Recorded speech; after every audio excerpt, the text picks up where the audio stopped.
Hi there, I'm Nrrdeh, and this is my review of Dead Space.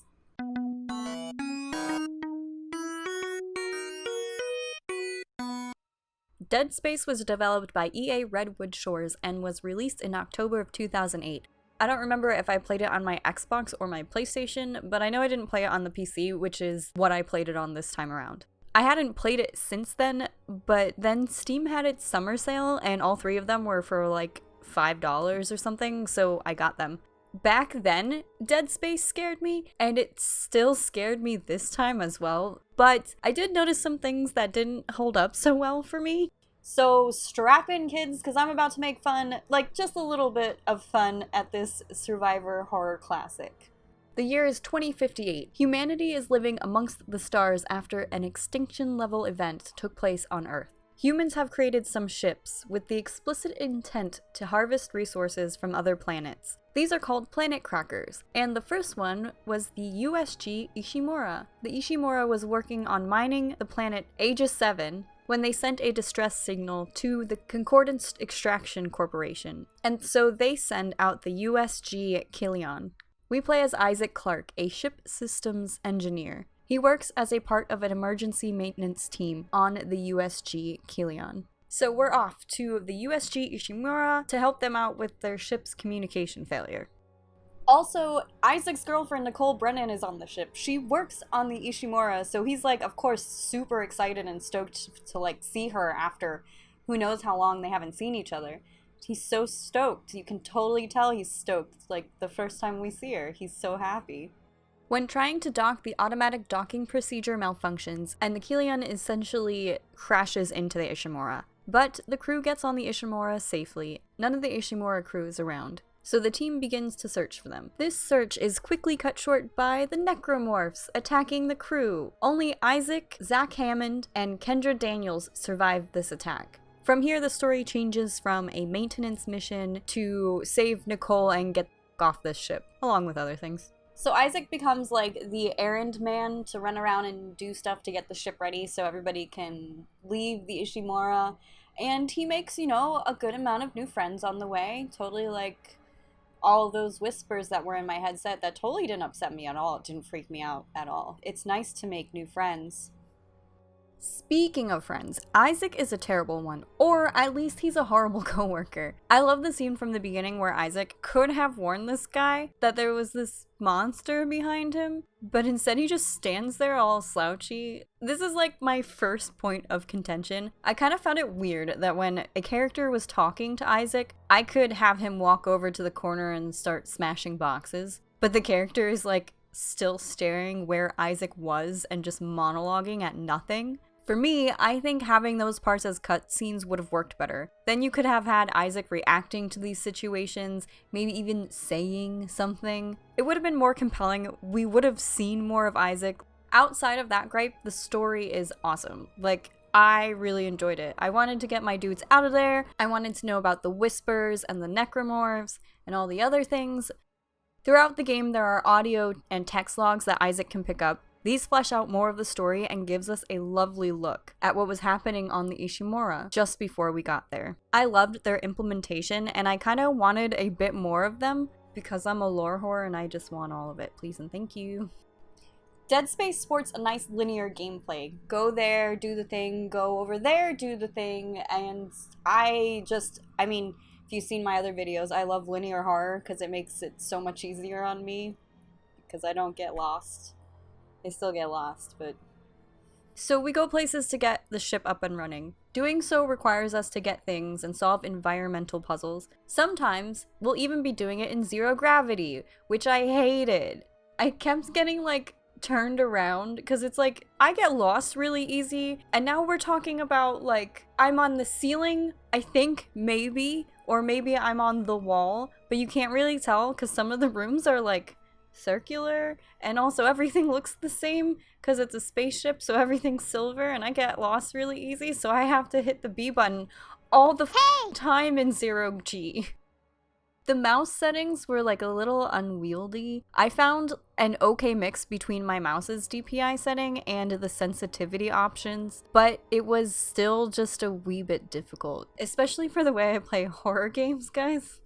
Okay, yeah, I did later on see that there were a couple of like forum posts about how you can totally fix the problem, but I didn't do that because I played Dead Space like literally right off the heels of trying to fix BioShock for like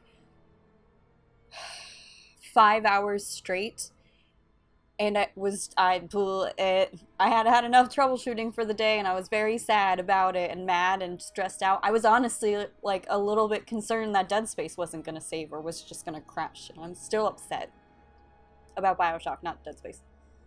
So we gotta kill the Necromorphs before they kill us, and we do so with a couple of different weapons. Mostly they're designed for cutting. I used the plasma cutter, the pulse rifle, and the line gun. In my opinion, these were the best three, especially that pulse rifle. I tried out the Ripper and Force gun and absolutely hated them, so I just ditched them into the inventory. I honestly should have sold them because I never used them again. Weapons have a primary and secondary fire. I really only use the line gun and the plasma cutter's secondary fire because the pulse rifle's secondary was useless to the way I play horror games. We can only equip 4 weapons at a time, but if you want more than that or want to trade in for the other ones, it's no big deal. You just go to the store and store them in your store inventory. Did I say store enough?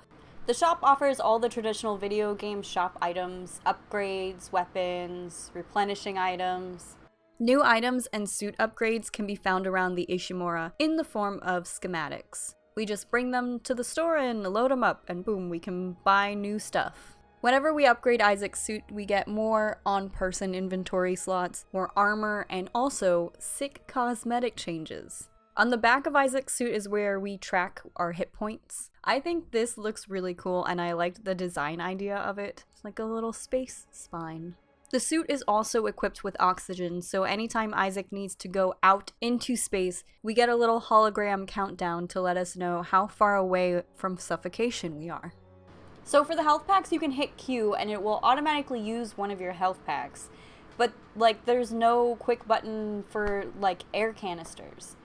You have to go in the inventory to use one, which is not convenient at all when you're in the middle of the vacuum of space or whatever. I don't understand why. I don't get it. Why not extra button? Isaac also picks up the ability to use both stasis and kinesis. Stasis slows things down and needs to be replenished after using it a couple of times. That's this little backward C. The Ishimura has a bunch of stasis replenishing stations around, or you can replenish it with these. There's no button to hit to quick use them. You have to actually go into your inventory and use them. I didn't find that I needed to use them. I think maybe I used one, but mostly I sold them at the store. Partially because I'm lazy and I didn't want to go into the inventory to replenish anyways. Kinesis allows you to move objects telekinetically and doesn't have to be replenished, which is great. There was this one part of the game where you have to like do the kinesis thing while you're actively running away from something, and that stressed me out so bad. I cannot explain it to you. I thought I was gonna die. We're able to upgrade weapons, the suit for health and air capacity, stasis, and kinesis at benches. We do this by either finding or purchasing nodes and using said nodes in this upgrade web situation. I thought this was great. I got all of the damage upgrades for my weapons and also upgraded my health all the way. I didn't do anything with stasis or kinesis, and it didn't affect my playthrough. You can also use the nodes to open locked doors that have supplies and audio or text logs in them. I kind of didn't really care for that because I felt desperate for nodes, so it kind of felt bad sometimes when I had to use it on a door. I would have preferred having the option to do like a little tiny mini game or have the option to pay with a node if you didn't want to do that. Outside of weapons, Isaac can attack with a swing or a stomp.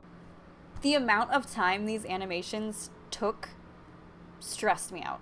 I am a bad player of horror games. I play them, I swing the camera around wildly, I spray and pray, I press the wrong buttons all of the time. So I would hit spacebar for that. It doesn't make sense why I hit spacebar, but I would. And so he would be stomping and I wouldn't be able to shoot. And the thing's getting closer. And then by the time that animation was done, I was already, my right hand over here was already clicking the left click on the mouse to shoot, but it didn't click the right side of the mouse to aim, so then he's just swinging his arms wildly like a f***ing maniac, and I'm over here like, Isaac, please stop! Sometimes we use a cannon to fight creatures that are on the outside of the Ishimura, and I hated the cannon. I don't know, it's just, I wasn't, not a big fan. Give that bitch a cannon. Bitches love cannons. The design of the Ishimura is excellent. Most of the spaces are tight and can be claustrophobic at times. These spaces especially stressed me out when the Necromorphs were attacking. It really reminded me, I'm in space and there's nowhere else to go. The Necromorphs pop out of vents, and when you have to walk through these smaller spaces, you kind of can't really get around not walking right next to vents, which for me personally, I was like staring them down like, alright bud, like when is this gonna happen? So besides the spaces that I found to be a little bit too tight, there are also spaces on the ship that were way too open for me. When entering those spaces, I was worried that I was too exposed, there was not much to take cover behind, and those guys could come from literally anywhere now. Speaking of Necromorphs, they're scary and gross, and Isaac has to fight like several different variations of them. Each one is more alarming than the last, and each variant possesses different abilities. The sounds the Necromorphs make are very unsettling, and it got me every time. In order to defeat them, Isaac has to dismember them, and oh my god, the absolute gore of this game. You can pop off like all of the limbs, even if they're just dead crew of the Ishimura. Necromorphs bleed, they have these gross little tentacle things that squirm around when you dismember them, and they make horrifying noises when you shoot them. It's really gross. Hey, so do y'all remember what hair physics used to be like?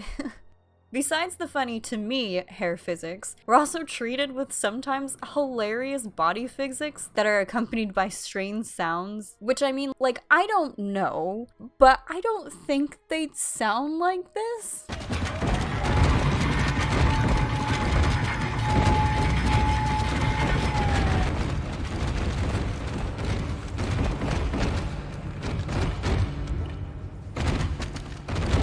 The voice acting in Dead Space is really well done, which to me kind of made it a little bit even more funny that Isaac just is so fucking quiet. Every time someone contacted me through the comms, I got scared because like the comm noise is so fucking aggressive. Even when I knew it was coming, I'm like just too easily scared.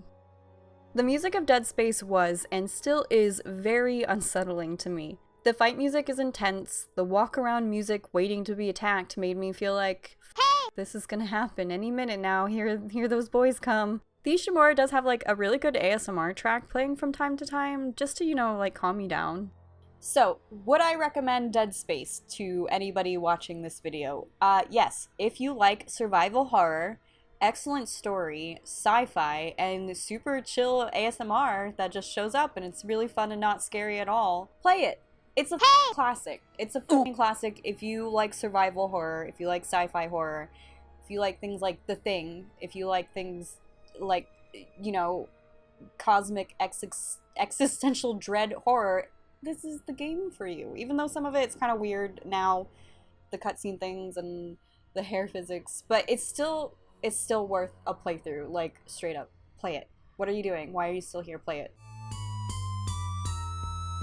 Thank you for watching my video. If you enjoyed it, please remember to like it, and if you're not subscribed, subscribe to it, ring the bell thingy, which is a thing I never say because I always forget about it. So many call to actions right now. Thank you to all of my subscribers, and special shout out thank you to my patron Sabat. Social media links are in the description below if for whatever reason you want to follow me on one of those. But that's gonna be it for me and this one, and I will see you guys in the next one. Bye!